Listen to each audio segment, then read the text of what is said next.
이사야 46장 1절. 벨은 엎드러졌고 느보는 구부러졌도다. 그들의 우상들은 짐승과 가축에게 실렸으니 너희가 떠매고 다니던 그것들이 피곤한 짐승의 무거운 짐이 되었도다. 그들은 구부러졌고 그들은 일제히 엎드러졌으므로 그 짐은 구하여 내지 못하고 자기들도 잡혀갔느니라. 야곱의 집이여, 이스라엘의 집에 남은 자여, 내게 들을지어다. 배에서 태어남으로부터 내게 안겼고 태어에서 남으로부터 내게 업힌 너희여, 너희가 노년에 이르기까지 내가 그리하겠고 백발이 되기까지 너희가 품을 것이라. 내가 지었은즉 내가 업을 것이요 내가 품고 구하여 내리라. 너희가 나를 누구에게 비기며 누구와 짝하며 누구와 비교하여 서로 같다 하겠느냐? 사람들이 주머니에서 금을 쏟아내며 은을 저울에 달아 돈장에게 주고 그것으로 신을 만들게 하고 그것에게 엎드려 경배하면 그것을 들어 어깨에 메어다가 그의 초소에 두면 그것이 서 있고 거기에서 능히 움직이지 못하며 그에게 부르짖어도 능히 응답하지 못하며 고난에서 구하여내지 못하느니라. 아멘.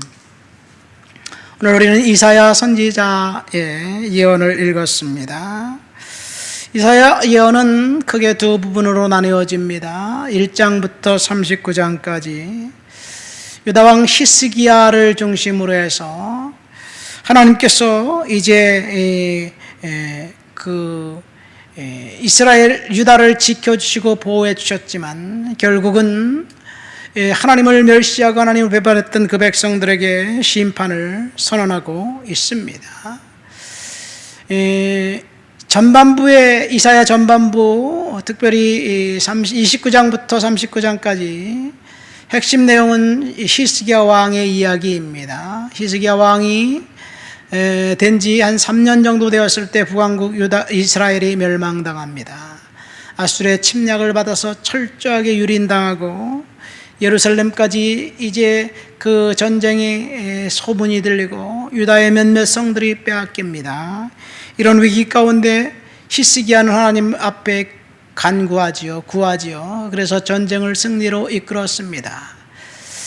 그런데 히스기야 왕이 죽을 병이 들어 이제 그 생명을 15년 연장받고 난 이후 히스기야 왕의 이야기는 단 한 줄도 나와 있지 않습니다. 위기를 당했을 땐 하나님께 그렇게 열심히 간구했지만 평안이 찾아왔을 때 하나님을 찾지 않았습니다. 히스기야의 아들 므낫세 때는 더 참혹했습니다. 그래서 하나님은 결국 유다를 심판하기로 결정합니다. 그러나 심판으로 끝나지 않습니다. 40장부터 끝장까지 이제 하나님께서 다시 이스라엘을 회복시켜 주신다는 회복과 희망의 약속을 하고 있습니다. 특별히 40장부터 55장까지 한 묶음으로 하나의 이야기로 본다면 주제는 희망이고, 희망의 근원은 고난당한 종 메시아의 이야기를 통해서 하나님께서 이스라엘 백성들에게 희망을 품고 있습니다. 오늘 우리는 위치적으로 볼 때 이사야 46장을 읽었습니다. 하나님을 배반했던 그 백성들에게 하나님이 희망을 다시 엮어간다는 이야기입니다. 오늘 본문에서 희망은 두 가지입니다. 첫 번째, 바벨론 멸망당할 것이다. 두 번째, 하나님은 이스라엘의 남은 자들을 통해서 새로운 역사를 시작하실 것이다 라는 이야기입니다. 1절과 2절 말씀 보세요. 우리들이 눈에 생소하지 않은 신상이 나옵니다. 벨은 엎드러졌고 느보는 구부러졌도다. 그들의 우상들은 짐승과 가축에게 실렸으니 너희가 떠매고 다니던 그것들이 피곤한 짐승의 무거운 짐이 되었도다. 그들은 구부러졌고 그들은 일제히 엎드러졌으므로 그 짐을 구하여 내지 못하고 자기들도 잡혀갔다.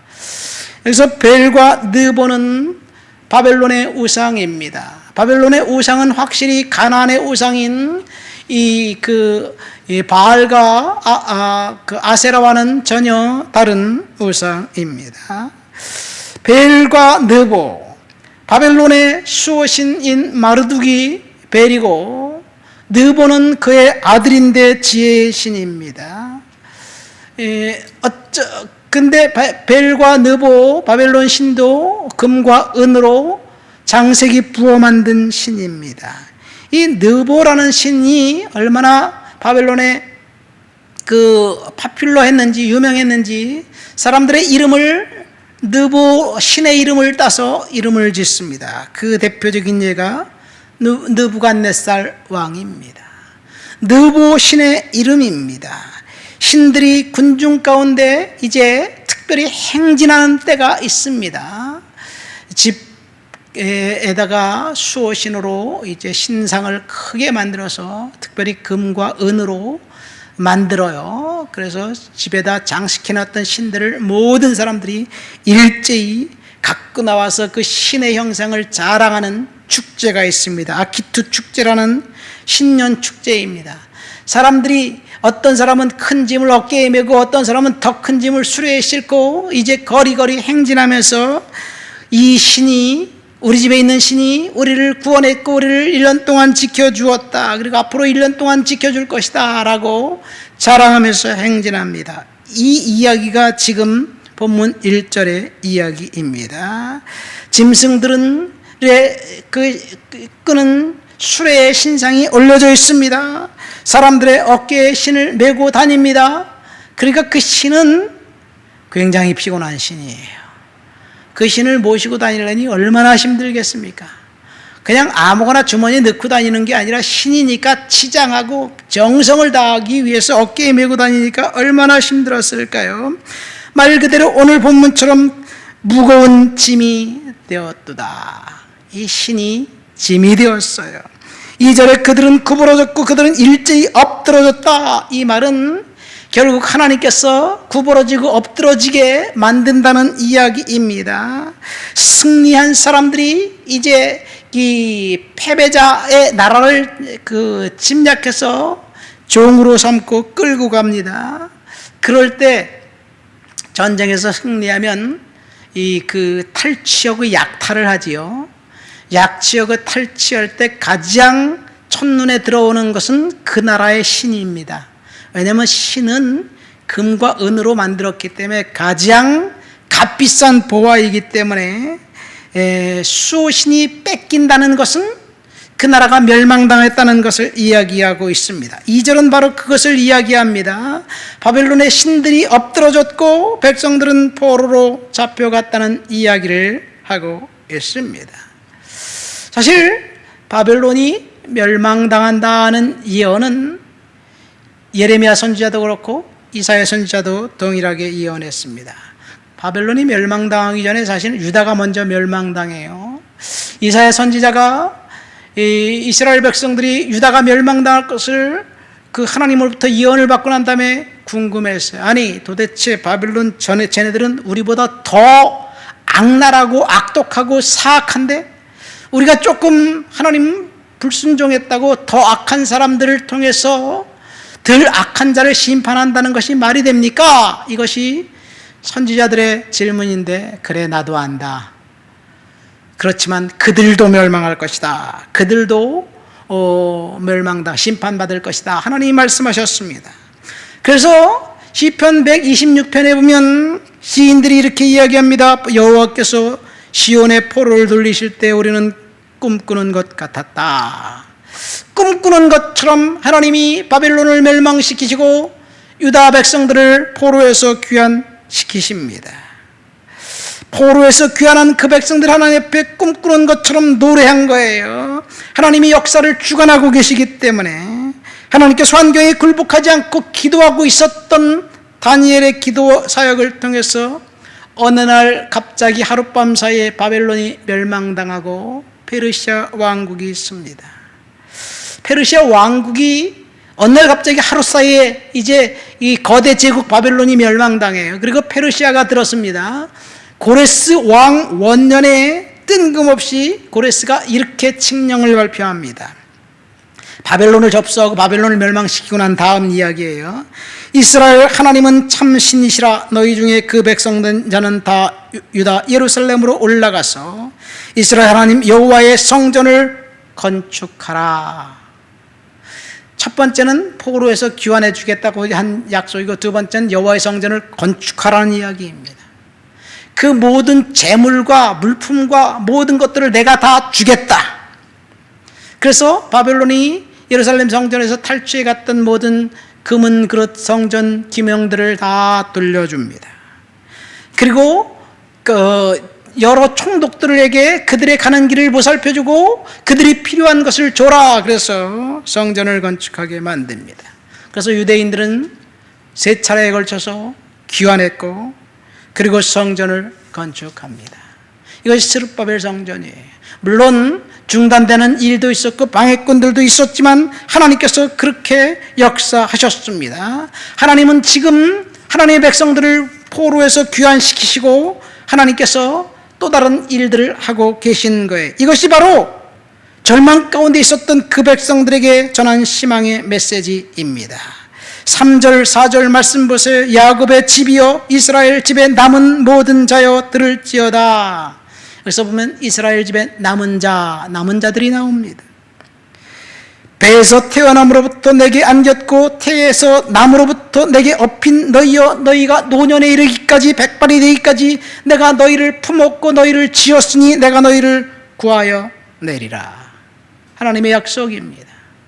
이스라엘 남은 자들을 하나님이 구하고 지키고 보호해 주겠다는 약속입니다. 사실 이사야 선지자의 희망의 메시지는 이스라엘의 남은 자들을 통해서 일어납니다.